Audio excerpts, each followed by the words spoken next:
Republican primary candidates running for Utah's 2nd Congressional District. I'm Rod Arquette. It is my pleasure to moderate tonight's debate and the discussion sponsored by the Utah Congressional, an organization dedicated to educating voters and encouraging the civil exchange of ideas.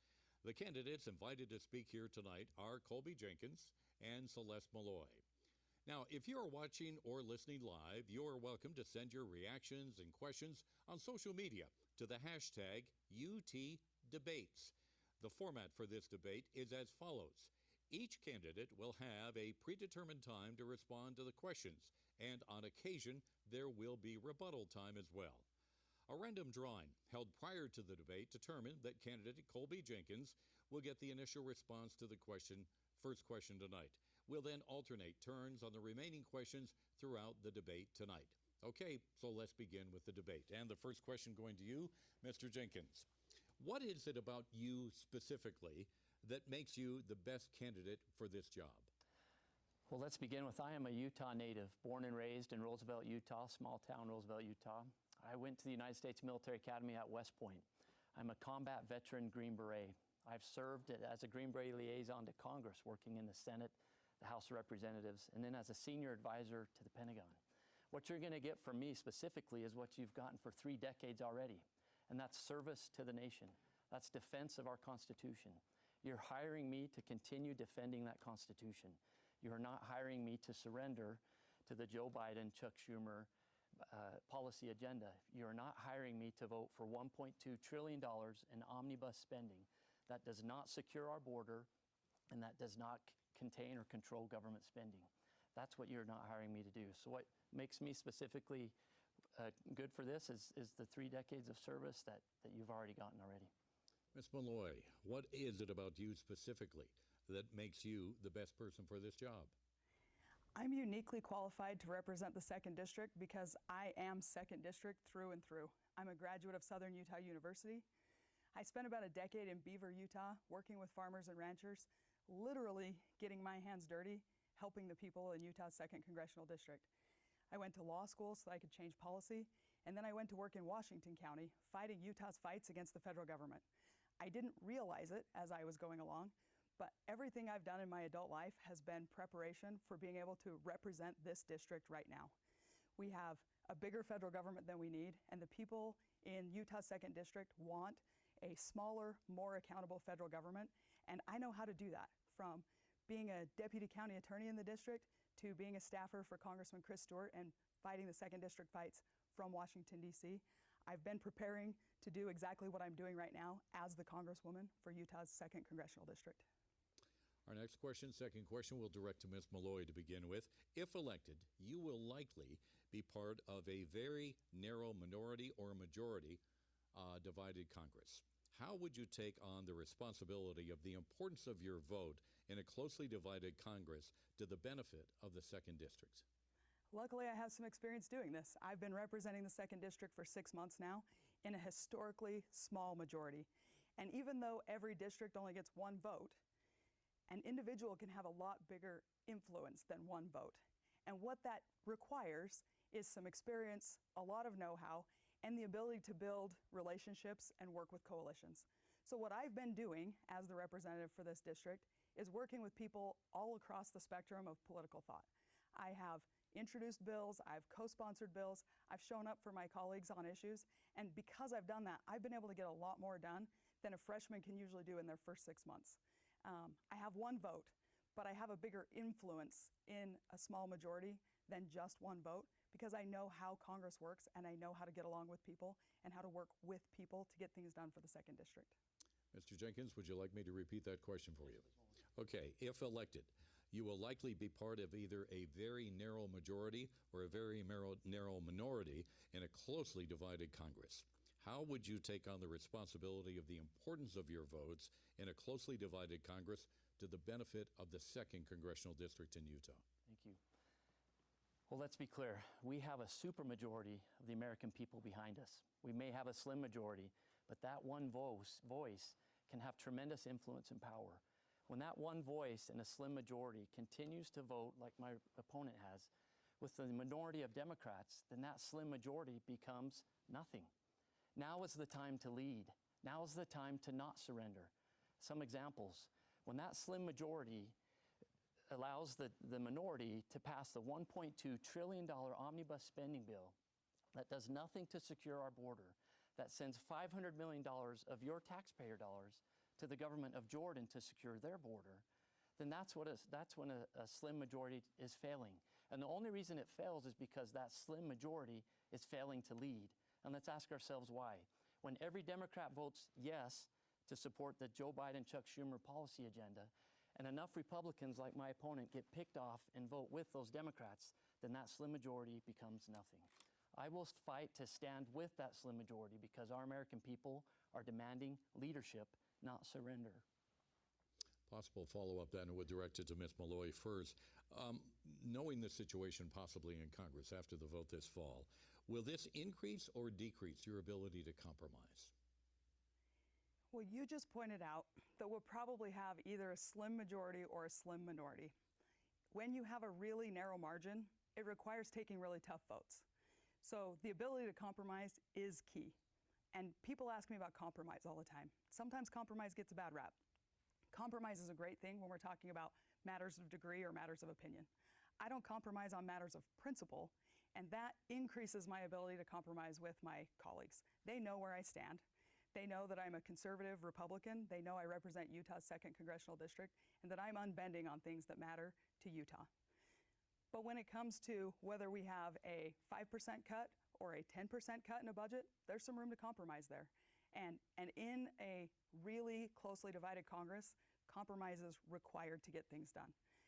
And we just talked about having an influence. When people know you're willing to show up, you're willing to have the conversation, then you have that influence and you're part of the conversation about compromise. When you're unbending, you're not invited to the table. Mr. Jenkins, knowing the scenarios that we just painted, minority versus a majority in Congress, again, would this increase or decrease your ability to compromise? So there's some key differences that were just highlighted. What you heard was exactly the reason why we have a 35, now almost $36 trillion deficit. There's a difference between compromise and negotiate. I will stand on and defend the Constitution on the constitutional platform, and within those protective boundaries of the Constitution, I will negotiate all day. I will reach across the aisle and build relationships of trust. But I will not compromise on the Constitution. I will not compromise on why you are hiring me to control government spending, to secure and close our border, and to limit our national debt, which is out of control. My opponent has surrendered on those issues time and time again. $1.2 trillion, I've said that multiple times now. The Democrats succeeded in passing that because they had Republicans like my opponent who stepped away from the majority Republicans and voted with the minority. That's called surrender. That's not called compromise. We must lead. The American people are hungry and demanding for us to lead. They're tired of surrender. They're tired of Republicans who vote with the Democrats and surrender on good conservative Republican values. The two key issues that keep coming up during this campaign are one, inflation, and the second is immigration. So let's talk about immigration first. Congress has been unable to reach agreement on immigration reform for decades now. A comprehensive, negotiated bipartisan reform package was defeated, as we know, earlier this year. What would you do to address the immigration issue? Would you support bipartisan legislation to solve this crisis? We begin with Mr. Jenkins. It begins with leadership. I will vote for and support President Trump and the new Trump administration. I've voted for President Trump before, and I will vote for him now. I look forward to and hope there's a question about who supports President Trump between us, who has voted for him, and who will stand with him when he takes office and looks to the legislators around him and asks, who's with me? Who has been with me? So it's leadership. As a legislator, it's my opportunity to remove legislative obstacles to make sure that the new Trump administration can be successful. An example of where it's not successful is when we have Republicans, like my opponent, who continue to vote for omnibus out-of-control spending and send $500 million of your taxpayer money to the government of Jordan to secure their border and call securing our border creating new processing facilities. So think about that.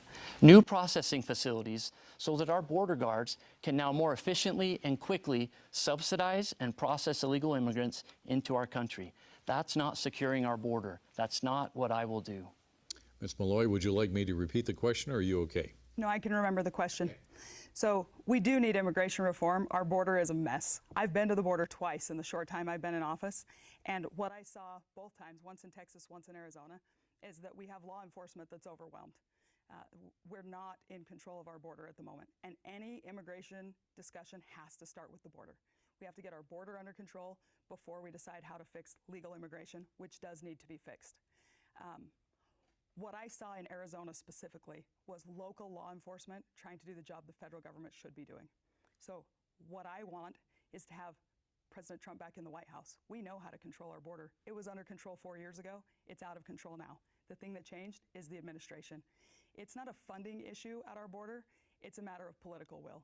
It's a matter of being willing to enforce the laws that are already in place. We know that President Trump has the political will to do it, and I look forward to supporting him when he does that. This is, yes. So can I get just a brief rebuttal? So I would argue that it is a matter of funding. It is a matter of political will and leadership on the border.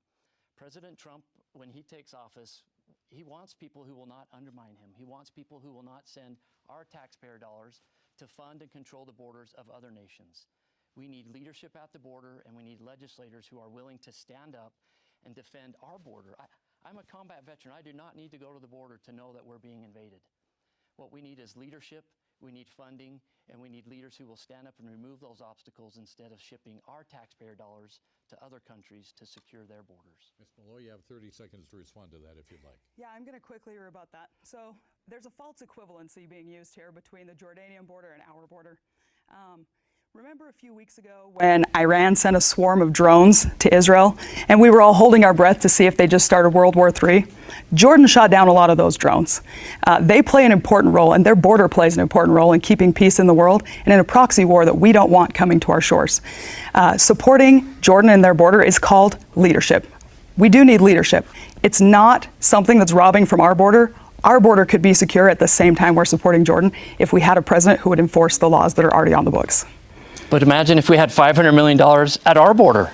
Let's start with America first. The American people are demanding and craving leadership. They're tired of Republicans who put America last. That's what we're here for, to be hired to defend and fight for our country, to send money and defend our border, not the borders of other nations. Certainly we need to have defense in depth, but let's start with America first. That's what you're hiring me to do, not rationalize the defense of our security away from our nation. Ms. Maloy, your response to that? My opponent just said that wasn't a funding issue at the border and then said we needed $500 million at the border. The truth is, Congress could send as much money as it wants to the border right now, and until President Biden decides that it's actually a priority and instructs the people who work for him to enforce the laws we already have at the border, it's not a funding issue. In fact, when I voted for funding at the border, my opponent accused me of funding more coddling of people who shouldn't come across the border. What we need is political will at our border and to be a good ally to our allies in the Middle East. More processing facilities is exactly coddling. It's subsidizing immigration. Let's continue on the topic of immigration, but a follow-up on that. Mr. Jenkins, do you support President Biden's recent executive action that will temporarily shut down asylum requests each day once the daily encounters reach 2,500 between official ports of entries? Do you support his executive action? I support leadership. That's not the type of leadership that we need. Think about that, 2,500 illegal, us saying that that's okay. Our leadership saying, hey, we can let in 2,500 more illegal immigrants and then maybe we'll wake up and take action. That's not leadership. That's continued surrender. That's not what we're being hired to do. President Trump demonstrated that leadership. What we need to do is roll back or put back in place policies that we had before. Remain in Mexico in the catch and release. Turn off those incentives that are attracting such illegal immigration in droves. So what we need is not the type of leadership that President Biden is showing. We need leadership that President Trump had before, and legislators who will stand up and be there with him and make sure that the policies that he wants to create and that the legislature can support actually take effect. Ms. Maloy, where do you stand on President Biden's executive action? No, I don't support his executive action. I think this is a cynical political move. I think he's seen the same polls that we've all seen that show that Republicans, Democrats, Independents all agree that the border's out of control and that this administration is failing us when it comes to treating us like we're a sovereign nation. So he's taking a half measure to try to get credit without offending his base. So he's saying that he's going to take executive action at the border, but what he's doing is still allowing people to come across the border. What we need is an actual control of the border. We need a leader in the White House who's willing to take real steps, take criticism for it, and stand strong in securing our border. That isn't what's happening right now with President Biden. All right, let's move on to a different topic. The American people have seen very large bills covering an array of issues, both budget issues, bills in Congress. If you agree with the majority of the policies in a bill, but disagree with other portions of the bill, would you vote against it or vote in support as a compromise? Let's say in sports terminology, is it better to hit a single or a double rather than a grand slam? Is this my question? Yes, directed to you. I mean, I'm not very athletic, but even I know it's better to hit a grand slam. I also know that you can't hit a grand slam every single play. And I think the mistake we make sometimes as conservatives is that we want a grand slam every time, so we'll pass on singles and doubles. Part of the reason we have the bloated federal government we have now is that Democrats are willing to take a single every time, and they're willing to keep racking up runs and run up the score. As a general rule, I would like to see us voting on bills that are individual bills where we're voting on one issue at a time. The reality in a really closely divided government is you have to take tough votes sometimes. And I've taken some tough votes in the short time I've been in Congress. And what I've done is come back and explain to people in Utah why I've taken the votes, what the wins are in those votes, and why they're what's best for Utah's 2nd Congressional District. And by the way, that's called leadership. Leadership isn't throwing out ultimatums or talking points. Leadership's getting in, doing the work, and being accountable for the work you're doing. Mr. Jenkins, would you like me to repeat that question, or are you okay? I'm good. Yeah, okay. Thank you. So your response. Sticking with the metaphor of baseball and singles and doubles. Yes, the Democrats have been hitting singles and doubles and scoring for the last 3.5 years. And the only reason they've succeeded in doing that is because our slim majority has allowed them to do that. The $1.2 trillion omnibus spending bill, Joe Biden, Chuck Schumer, who did not secure our border, the only way that passed is because every Democrat voted yes for it. And they were able to pick off just enough Republicans to join them, like my opponent, Celeste Maloy. Not once, but twice. So hitting singles and doubles is one thing, but when you're hitting them for the wrong team, that's another. That's called surrender. That is not called leadership. The American people are with us. There is a supermajority of Americans who are looking to us, Republicans, to stand up and own that slim majority. Imagine this. Let's stand up and actually fight for the values and the budget that we want, instead of hitting singles and doubles and compromising with the minority time and time again. Imagine getting back on the winning side when you actually are in the majority. That's what leadership is about. That's what you're hiring me to do, not cave and surrender and hit singles and doubles for the wrong team. Ms. Maloy, do you have a response? Yeah, I'm going to rebut. I'd like to talk about leadership when it comes to spending bills. So when the government reaches the end of its funding, we have 3 options: continuing resolution, spending bill, which is a budget, or a shutdown. Continuing resolution was a non-starter for me. That's continuing the Nancy Pelosi Congress's priorities. A shutdown means we're trying to come out of a shutdown at some point in a weak bargaining position, negotiating with Democrat Senate, Democrat White House. I chose the most fiscally responsible option, which is a spending bill, and it is, by the way, an overall cut in spending and has really important conservative policy riders in it. It was a tough vote, and I came back and explained it, but it is the best option of the 3 options we had in front of us. Mr. Jenkins, 30 seconds. Our district is tired of explanations. They're tired of rationalization. They're tired of surrender. Leadership is about standing up. Those are false choices. That's exactly why we are in a $35, now almost $36 trillion debt. That is exactly the establishment talking to you. Now imagine this. Why is it? Why are those the choices? It's not the choice of Nancy Pelosi's CR, or we pass the budget that the Democrats want, or we shut down the government. Let's actually stand up and pass the budget that we want, that we're being hired to actually pass. And if the Democrats don't want that, let's force them to shut down the government. But let's begin by leading and not surrendering. Our next question is a video question. It comes to us from our criminal justice major at Southern Utah University. His name is Sebastian Zuninga, and the response first will be to Mr. Jenkins. Here's the video question. Hello, my name is Sebastian Zuninga, and I am a criminal justice major at Southern Utah University. During my time over there, I have realized that Cedar City relies on water sources such as watersheds instead of reservoirs. So, my question to you is that how can you ensure that areas like Cedar City will have a steady source of water in the years to come? Thank you. Mr. Jenkins. So in our second district, next to closing the border and securing the border, the number one priority is fighting for and securing our water and our land. Our voters are not hiring me just to participate in this process. They're hiring me to lead. They're hiring me to fight and push back against the federal government, the bureaucracy, the overreach that's coming into our district time and time again. As I meet with local leaders, our county commissioners, they're just praying for and looking forward to the opportunity to work with the President Trump administration and have a change in the BLM primarily. But what they're also looking for is leadership. How can we trust our leader, our representative, who time and time again votes with the Democrats on their priorities instead of standing up and voting for our priorities? So let's think about that. Overlaying her record on how she will fight for our water and land, what's a bill going to look like? Are we going to get 4 wins for the Democrats because she's used to voting with the Democrats in the minority and only 2 wins for us? That's the type of incrementalism that you are not hiring me for. We want positive change in our direction and stop the incremental change in the direction of the Democrats. Ms. Maloy, your response to the questions about water in southern Utah. Yeah, so first of all, go T-Birds. I always love to see one of the students from my alma mater getting involved in politics. Secondly, I live in Cedar City. I have a pretty high incentive to want to see good water planning, water policy happening in places like Cedar City. And this is where experience really matters. If you look at my resume, if you look at my work experience, you'll see that I've spent the majority of my life working in natural resources policy and specifically in water. A lot of people think they're water experts right now, and I actually am one. But this is a tricky question because water belongs to the state. The Utah Constitution specifically says that the water in Utah belongs to the state of Utah and the people. And as a federal representative, I'm very careful about that line.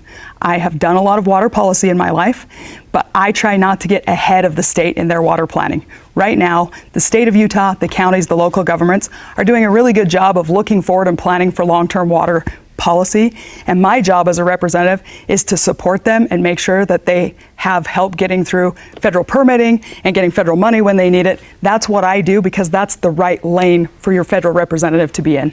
Just one quick yes, 30 seconds. So this is a question, a contrast in being a bureaucrat and leadership. Leadership matters in this issue. For someone who has supposed tremendous experience in this area, then she should have recognized that the person who did the most for us in water and land for Utah was President Trump. And knowing that, you should have been the first to vote for him and support him. And I look forward to, hopefully there's a question about, did you vote for President Trump in the last election? At what point did you actually begin supporting him in this election? If you truly want to fight for water and land in Utah, you vote for and you support President Trump. You don't just come home and rationalize and explain away why you're hitting singles and doubles for the Democrats. Next question has to deal with the Radiation Exposure Compensation Act, the extension bill. Yeah. It would continue to provide aid to downwinders, but it expired this past week. The House Speaker did not bring it to the floor of the House. Both Utah senators have voted against a bill extending it, citing its proposed expansion to cover more people and the additional $50 billion price tag. What is your position on the program extension? And we begin with Ms. Maloy. So I'm going to correct the premise of your question, first of all. So there's more than one bill for RECA extension. RECA is really important in the second district, especially. When we were doing above ground testing of nuclear weapons in Nevada, those mushroom clouds came right over the second district, and families in Utah are still being impacted by that. It's important that we make sure this gets extended. The bill in the Senate that you said has the $50 billion price tag is not just an extension, it's an expansion to cover different kinds of exposure that should be handled separately. Different fact pattern, different situation, they should be handled separately. I have a clean extension, which means we just extend the program as is, that I introduced with Senator Leaf. So there's a Senate companion, a House companion, and I've been working with Jim Jordan, who's the chair of Judiciary, which that bill goes through, and I've been working with Speaker Johnson to make sure we get that to the floor for a vote.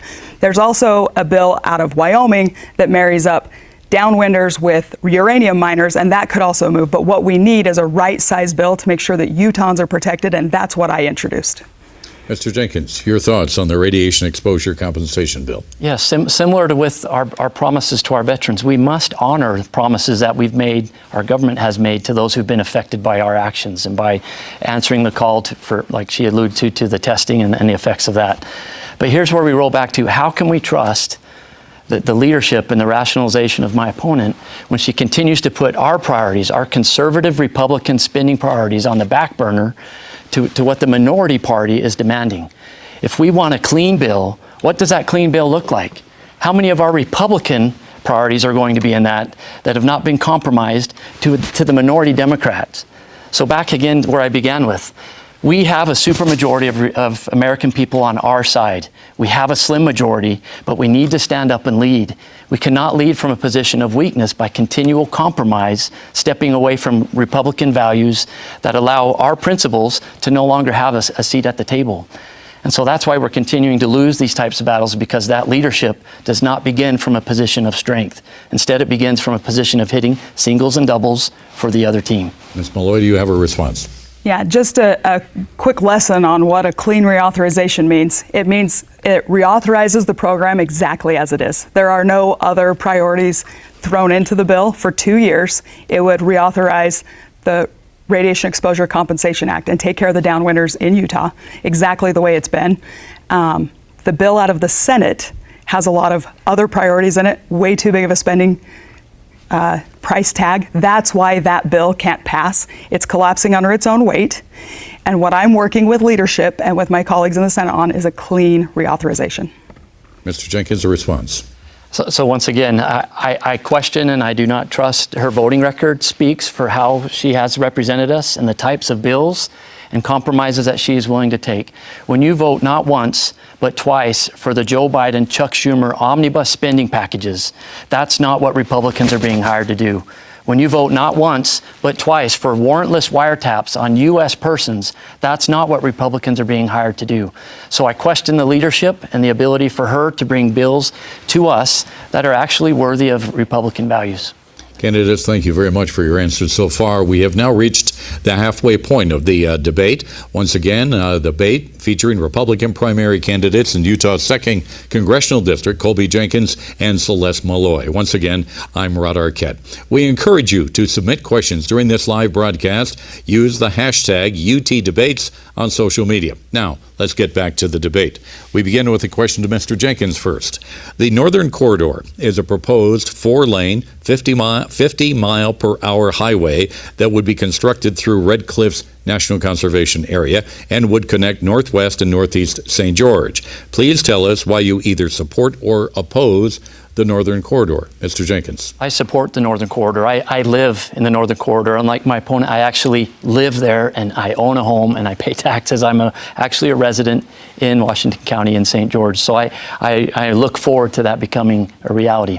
This is a prime example of federal government overreach.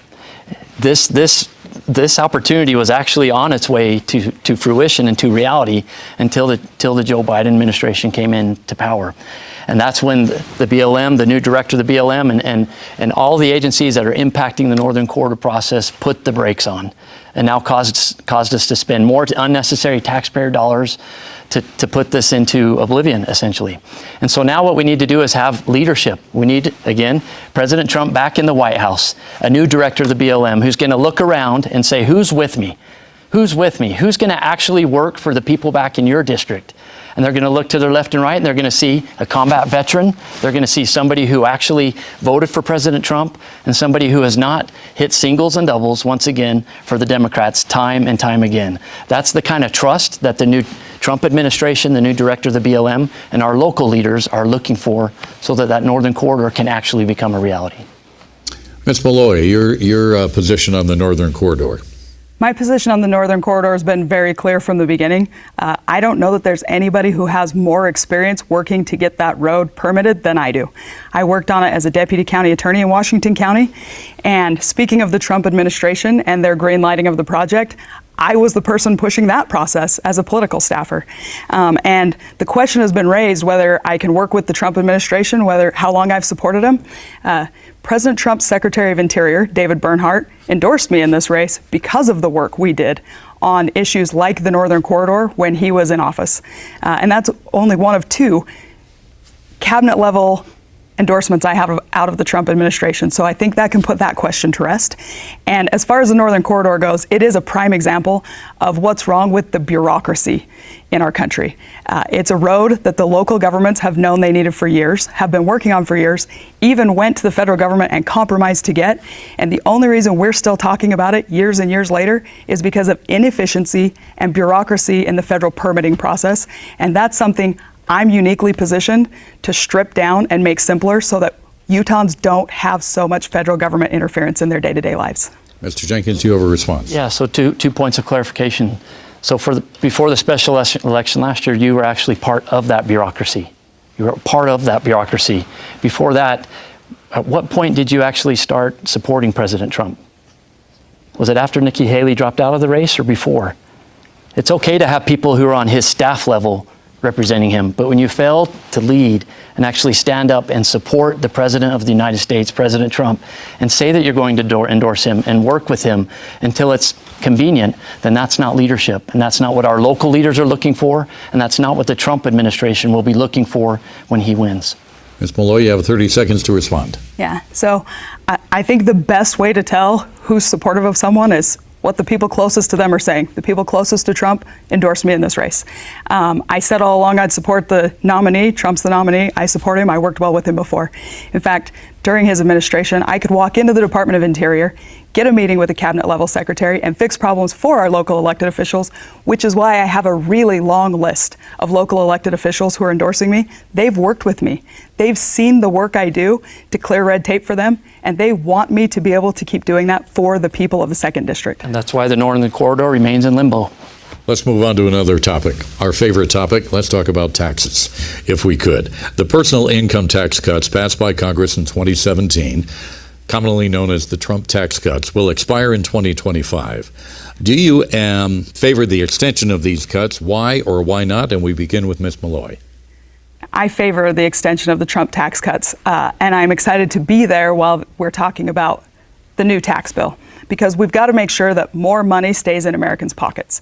With inflation and spending, we need Utahns to keep as much of their money and invest it the way they want as they possibly can. We need the tax rate to be low and the tax base to be broad so that everybody has buy-in and everybody can afford to live in this country. We also need a simpler tax code so that the average American knows what their tax burden is and people aren't getting themselves in trouble because our tax code's so complicated that the average person can't understand it, can't do their own taxes. Mr. Yes. Jenkins. Yes, I support the tax break extension for sure. But this is where a clear contrast is in the choice that you have in our race. You have someone who's going to stand up and actually fight with and stay on our slim majority, actually seek to govern. When we talk about debt, when we talk about inflation, when we talk about taxes, the American people have empowered us, the slim majority of Republicans, to actually stand up and fight for them. Not cede ground to the minority party and roll with them to pass their budget and pass their priorities. So how are we going to secure these tax breaks? How are we going to make sure that your paycheck goes farther instead of going less and less and less, and you feeling the pressures of inflation? Well, we're going to do that by stopping the passage of $1.2 trillion omnibus examples over and over again. When we have Republicans in the Congress who continue to do that, then there's going to be little benefit to the tax breaks that we get, because we will continue to feel the pressures of generational debt and inflation that we continue to buckle under. We must stand up and lead as Republicans and not surrender. Let's move on to another topic now. Let's talk about health care in America today. As we know, costs for all Americans is going up, including many Utahns here. We've seen them rise dramatically. What would you do as a member of Congress to reduce health care costs? Mr. Jenkins, you have the opportunity to respond first. Similarly with other principles we've talked about, where we have made promises, we must honor those promises. But similar with our non-discretionary buckets of spending, Social Security, Medicare, and on it goes. We must look to privatization. We must look to where the market can actually come in and actually help us. We must remove boundaries that the federal government has in place that cause an imbalance in how Medicare, how medical services can truly be provided. So the more that we can remove government, the more that we can increase privatization and the powers of the market, the better. But an important thing to remember here as well is that the one bucket that we can do a little better at controlling is the interest on the debt. The interest on our debt is quickly overcoming how much we spend on our defense. Interest, spending more on that than the own defense of our nation.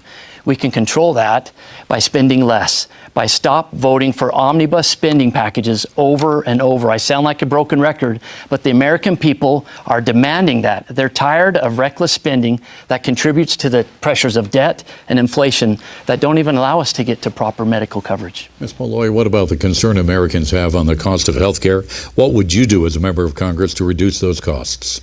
This is a huge concern. When I'm out talking to people in Utah, I hear a similar story from a lot of our seniors that they lived within their means, they saved for retirement, they own their homes, they've done exactly what they were supposed to do, and the thing that they couldn't have accounted for is how much their prescriptions cost now, and it's eating into their fixed income.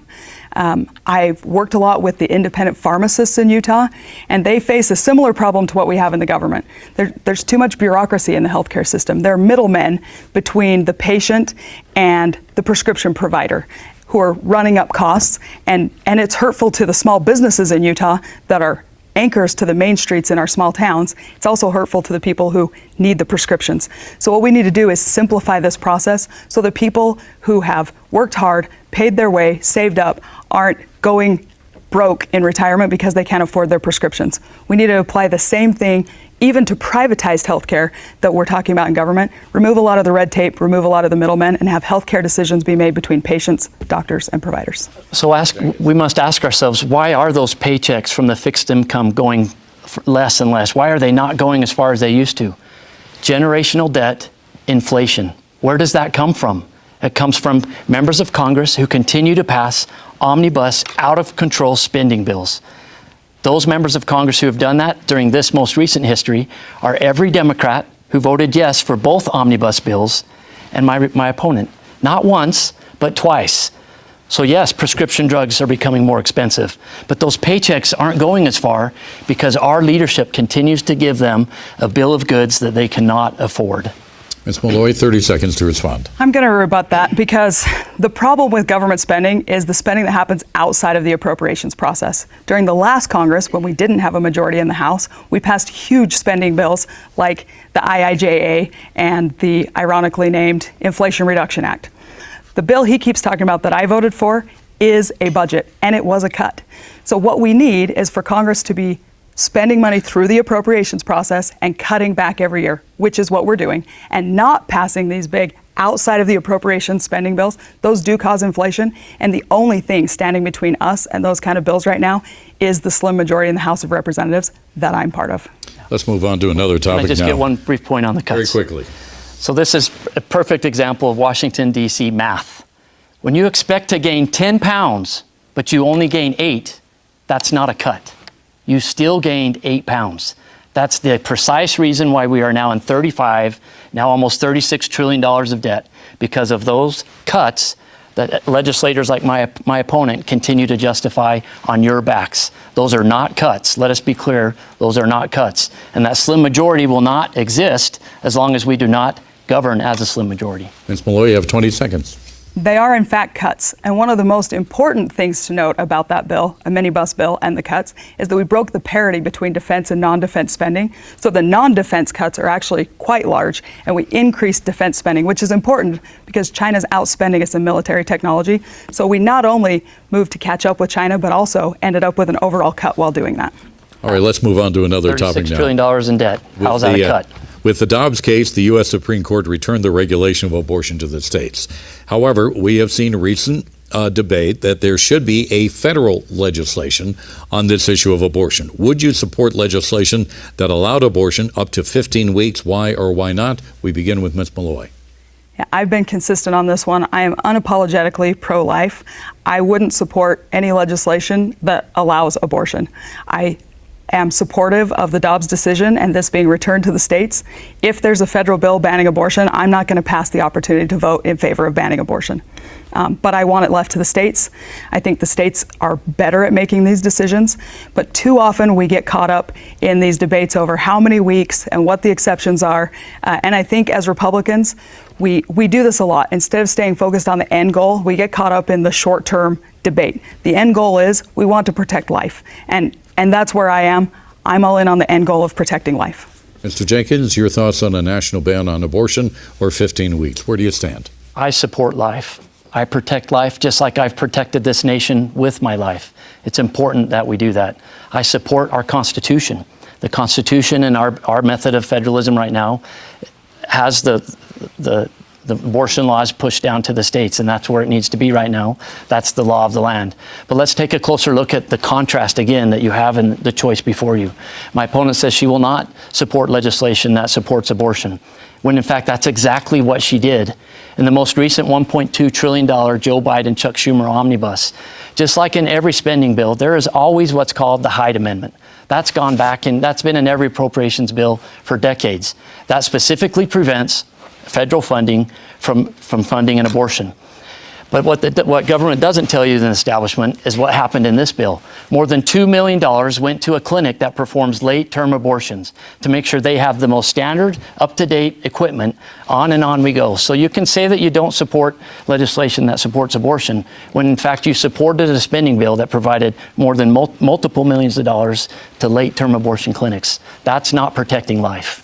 Ms. Maloy, your response. It's naive to think that the Hyde Amendment is an automatic amendment that goes into every spending bill. Republicans work and fight for that every year, and particularly this year, right after Roe v. Wade was overturned, the Hyde Amendment was a big fight. And that's a big win for America that the Hyde Amendment's in this bill. There was an earmark in that bill that I don't like, that my opponent also doesn't like. Had we not let the bill pass and we'd have had to negotiate to come out of a shutdown with a Democrat Senate, there would have been a lot more earmarks and riders in a big omnibus to end a shutdown than we had in a bill that was actually negotiated by the Speaker of the House, not just by Chuck Schumer and Joe Biden. So once again, pattern of rationalization, pattern of surrender. If you fought for the Hyde Amendment, then fight for life. Fight to say it's not okay to have multiple millions of dollars going to a clinic that performs late-term abortion. Put that bill on the Democrats. It's not our job to fund the government. It's our job to control spending. If the Democrats want to close the government, then that's their call. We stand up and fight for our Republican conservative values. And one of those is life. It's not rationalization. It's not saying it's okay to do earmarks and cave into the Democrats. It's actually standing up and leading. That's what we're being hired to do. Candidates, we have about 8 minutes now to the closing statement. Let's move on to another topic. Depending on who you talk to, anywhere from 65% to 70% of land here in the state of Utah is controlled by the federal government. One of the long-standing arguments, of course, between the state and the federal government is the management of those federal lands. How do you propose to negotiate and improve those federal and state relationships in the future? We begin with Mr. Jenkins. Yeah, it begins with leadership, and I've said this multiple times, and that leadership is President Trump. We need to get him back in office so that we can return to the better days of our water and land that we had under his administration. Once he gets into administration and we have a new director of the BLM, we have a new director of the EPA, and the whole tenor and tone of management of our lands changes, those people, those new teammates are going to look to us, our Utah legislators, and say, who's with us? Who's with us? Who voted for us? Who's with us from the beginning? And that's me. That's a clear contrast in the choice you have before you. I voted for President Trump twice before.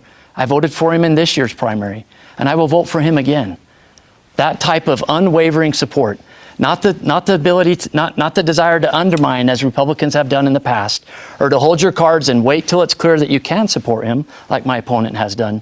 That's not what's going to allow us to negotiate effectively and proactively and positively on behalf of our lands and water with the new Trump administration. Ms. Maloy, let's talk about federal lands and the relationship between the state and federal government. We need structural change. The relationship between the state and the federal government is broken in a lot of areas, and federal land's probably one of the easiest examples to cite in this state. The federal government is overreaching its authority every day, and Congress has historically delegated that authority and not taken it back. It's time to take that authority back so that it doesn't matter who's in the White House. Utah still has say over what happens on its land. I'm working with my colleagues right now to make sure that we pull back some of that authority and make sure that federal agencies know that they don't have the authority to do whatever they want on our land.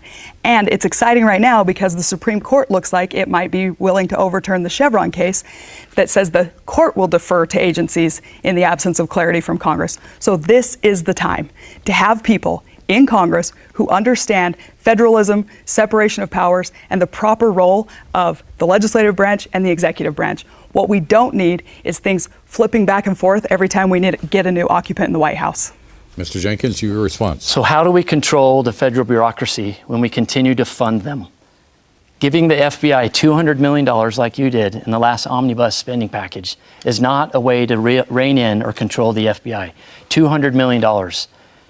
And other earmarks, on and on it goes. It's important that we as Republicans stand up and take back that power that has been ceded to the fourth branch of government by Republicans who continue to vote with the minority and not stand and govern as a slim majority. The American people are hungry for leadership. They're demanding that we stand up and stop ceding to the minority, and we actually try and win. Do you have a response, Ms. Maloy? I mean, the question from my opponent was, how do we strip down the federal government if we keep funding the government? And the answer is the Constitution actually requires the House of Representatives to pass spending bills to fund the government. But what we need is a right-sized government. And we always talk about it when we're passing the budget, but it's got to start before that. We've got to get rid of the things that our government's doing that it shouldn't be doing. And then we're funding the appropriate size of federal government. We need a smaller, more accountable, more responsive federal government. And now's the time to do that because right now, even Democrats in Congress are saying that we need less government.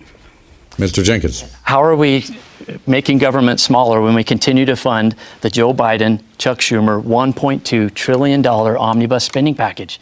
Imagine if Republicans who had the majority, we still have the majority, imagine if they had stood up and said no. Simply no. But yes to a budget that we support, that actually decreases federal spending, that actually decreases the overreach of federal government. That's not what happened this year. That's not what my opponent has voted for, not once, but twice has she done that. That's not okay, and that's not what you're hiring me to do. Ms. Maloy, you have 30 seconds. So funding a government through a bill that was negotiated by Mike Johnson, the most conservative Speaker of the House we've had in our lifetime, is not the same thing as ceding to Democrats. And anyone who tells you that they will negotiate but then goes out on the campaign trail and trashes the Speaker of the House is naive about how much they're going to be able to get done in Congress when they're fighting their own team and insulting their own team. The House and the Senate are different. The Senate's in the minority right now. We have the majority in the House, and it's important that we show the American people that we can govern. One quick. Jenkins? That's exactly the establishment for you. Circling the gravy train wagons, protecting their own, because business as usual is business as usual. How many of you are tired of business as usual? How many of you are tired of someone who will say, hey, I'll just get in line and do what you tell me to do? That's not what you are hiring me to do. You are hiring me to be your voice and to stand up to the Speaker of the House if that's what it needs to be. You bet. You are hiring me to stand up and fight for you, not take a number and get in line and say yes, sir, and yes, ma'am, to the Speaker of the House. That's not what you're hiring me to do. 30 seconds. Well, he's right about one thing. Nobody should ever get in line and just do what leadership tells them. I've voted against continuing resolutions that came out of leadership, but they always heard it from me first. Leadership is taking the tough votes on behalf of your constituents, owning those votes, explaining those votes, and being consistent. That's what you've gotten from me for 6 months. That's what you'll get from me in a full term. Not talking points, not red meat. You will get leadership, tough votes, and accountability. All right, we've got 3 minutes before the closing arguments, but let's talk for just those 3 minutes about trade. Both President Biden and former President Trump have proposed placing tariffs on Chinese goods. These tariffs would have the impact of raising consumer prices here at home. What is your position on leveling tariffs against China? Ms. Maloy. During the last administration, we tried tariffs against China, and it was actually pretty effective. Generally speaking, I don't like using tariffs to try to level the playing field because it increases the cost of goods. But right now, China's a bad actor on the world stage, and they need to know that we're serious about standing up to them. So I would support going back to the tariffs we had during the last administration. And we've also got to increase our military technology and make sure China knows that they're negotiating against a strong America. We'll get peace through strength, and we don't project strength onto the world stage when we're not investing in our military and our military technology. Mr. Jenkins. Yeah, the fewer times that the government can be in the business of picking winners and losers, the better. But in this case, China has certainly gotten ahead of us, and that stems directly back to a failure of leadership. We need, again, President Trump back in the office so that we can level that playing field and make sure that our U.S. industries, our businesses can actually compete without having to take their lumps from the Chinese government. But let's ask ourselves, why is China eating our lunch? Why are they owning more of our border than we do? Well, that's because we've failed to secure our border. When we continue to send money to secure the borders of other nations, we send China a clear and distinct message. Come and take our lunch money. China looks at our border as the smokeless battlefield. They continue to infiltrate the precursors to fentanyl that are killing our American youth by the tens of thousands without even pulling a trigger. That's why our American people are tired of legislators, tired of politicians who will continue to compromise on putting America first. You are hiring me to stand up, close the border, and secure it for you, not send money or compromise on what America needs first. Final question for you. We have just a minute to go before closing statements. This question keeps on coming up during the debate. So we'll begin. Who do you plan to vote for in the 2024 presidential election? Mr. Jenkins. So I've answered this question throughout. I voted for President Trump twice before. I voted for him in this year's primary, and I will vote for him again. And I look forward to standing shoulder to shoulder with the Trump administration over and over again. Some of the difficulties that President Trump had during his first administration is because he continued to encounter Republicans who were content in undermining him and making sure that his agenda, like repealing Obamacare, there were senators, one in particular, who voted against President Trump and defeated that effort to repeal Obamacare. Mr. Jenkins, we need to move on. Ms. Maloy, I would like your response to that. Who will you vote for in the 2024 election? I'm going to vote for Donald J. Trump. I've been consistent saying I'll support the Republican nominee, and that's exactly what I intend to do. And I also look forward to working shoulder to shoulder with his administration like I've done before. We now have reached the end of the debate this afternoon. A random drawing held earlier determined that the first closing statement would go to Ms. Maloy. And now, Celeste Maloy, your closing remark. Thank you. I'm your Congresswoman for the 2nd Congressional District. I started this journey a year ago, and it was an improbable journey. I'm not somebody who's always sought political office, but I am someone who's always sought to serve and sought to do the work. I was at an event recently where somebody said, you should decide who to vote on by seeing who's been involved all along. And that's me. I didn't have a plan. I wasn't headed for Congress, but we need more Utah and DC. And I am as 2nd District as someone can get. I have been working with the people at the grassroots in the 2nd District my entire adult life. You know what you're going to get from me because I've already demonstrated that I will be transparent, I'll be accountable, I'll be on the ground, I'll be very active. I show up for the people of the 2nd District, and I hope they'll show up for me because I am just getting started on making sure that we have a loud voice in Washington for a smaller, more accountable government. I have a long list of endorsements of people who've actually worked with me, who know me, who've seen what I'm capable of, who can vouch for the time that I've spent making sure the people in the 2nd District have a better life. So please go to my website, celesteforutah.com, look at what I've been doing, and I look forward to getting your support and to representing this district for a full term. Thank you very much. Now, Colby Jenkins, your closing remarks. As I've been on the campaign trail over and over again, I get asked, what gives you hope? Why would you even want to do this? And when people ask me about hope, it reminds me of the hope that I have in my life. Shortly before I went to combat in Afghanistan, our 2nd daughter was born. In fact, 3 weeks later, I deployed to combat. And Heather and I, my wife, we named her Olivia Hope, in the hope that I would return, in the hope that I would survive combat and actually come home and be able to be her father. Now that same daughter, Olivia, is at West Point, and she's wearing our nation's cloth. Her and her generation are looking to us for leadership, judgment, and accountability. When people ask me, what gives me hope? Well, I have literally hope in my life, but I have hope in a greater future. I have hope because I've fought for this nation. I've bled for this nation. And I have people on the ground who've died for this nation. Mr. Jenkins, 10 seconds. Whose service I hope to honor and will always honor. If you're tired of business as usual, then vote for me. Please join our A team and go to our website, colby4utah.com. And thank you for your support. Thank you. Colby Jenkins and Celeste Maloy, thank you very much for participating today and for your dedication to public service. Election Day is Tuesday, June 25th. Contact your county clerk if you have any questions about making your vote count in this election. We greatly appreciate PBS Utah for donating the production facilities to broadcast this debate. We also are grateful to the Larry H. and Gail Miller Family Foundation, Zions Bank, the George S. and Dolores Torrey Eccles Foundation, and the Stewart Family Foundation for their generous support of the Utah Debate Commission.